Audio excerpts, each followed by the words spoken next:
大家好啊，我係梁醫生啊。有朋友問到小朋友痰多咳嗽，有咩方法可以解決？咁今日介紹兩個粥俾大家可以嘗試下嘅。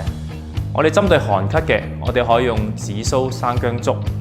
材料有紫蘇、有生薑、有淮山、有南北杏，仲有陳皮。功效可以溫中去寒、化痰止咳。如果係熱咳嘅，我哋可以試下。材料有雪梨、白蘿蔔、南北杏、薏仁、冬瓜仁。呢個粥嘅功效可以清熱化痰。以上嘅粥方，大人小朋友都可以試一試㗎。如果大家有咩問題，可以留言或者去到我哋街總明德保健中心揾我哋傾下。